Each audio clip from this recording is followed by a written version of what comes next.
چې لیکلامې قصه دا جهنم الول می شو په ګوتو کې قلم دا دنیا تر حد نه دا د غنم دا بادا پناما دا غنچپم په سودا کې سچلشت دا لیونو حسینا اخلی رڼا باندې تورتم ازغی کری وی پتما دا گلاب سهنر لری دا بازی بنی آدم عجیبا پترت لری ابن آدم مړو تجاړي جړوي ژوند علم په دنیا قدر پکار دے د انسان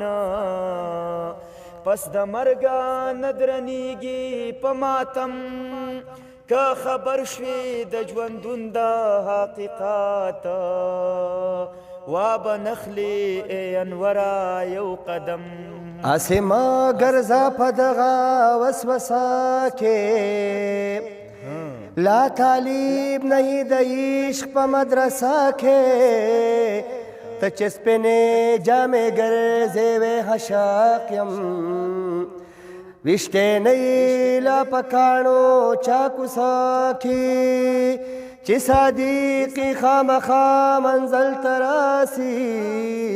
لټوي چې څوک جانان پاتور شپه کې چې شغم در باندې زور نو حل یاد کا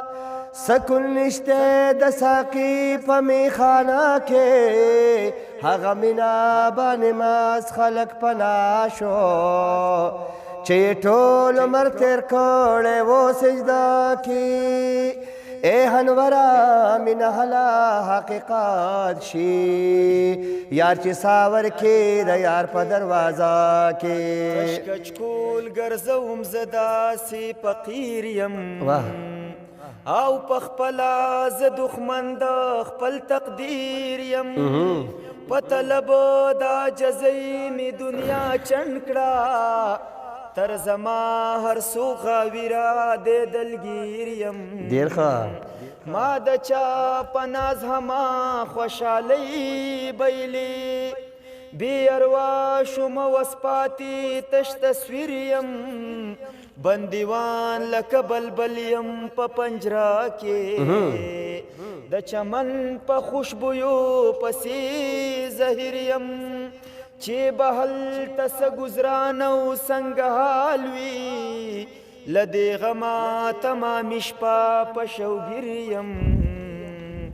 ما لدې قید ذات کې ذل جلالا او ځان د خواهشاتو په زنجیر یم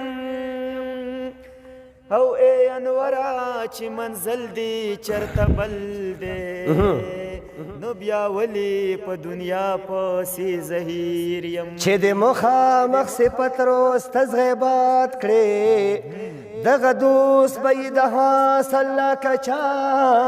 ای صاحبه که یې ناورې نو ماوره نن یو څو خبرې کومه خاصو چا لکه سپی به په کوڅه کې په غپا وې خان خو پرې دا خطرناکې وې چمچانو بی غیرتا یار په مثل د هجړه دی هجړه کله ټینګولی شي مورچانو ای هنورا سینه چې هلته ګیر شي د حمل ګورې صفاوې سفرچا سویلوې تن زخمی هم پادرون شم جوبل جوبل چې د خپل یار په بیلتون شم عجیبا و د ځوانۍ نشه یارانو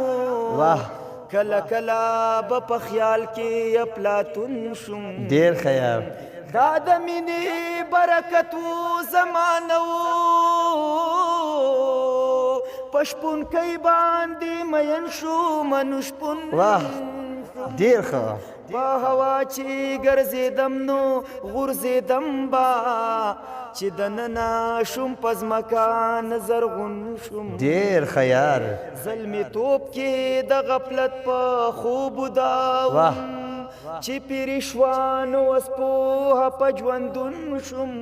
ډیر ښه انور ژوند ټول په سبا سبا کې تیر چې سبا شو پارمان بیا د پرون ډیر ښه ډیر اعلی ډیر زبردست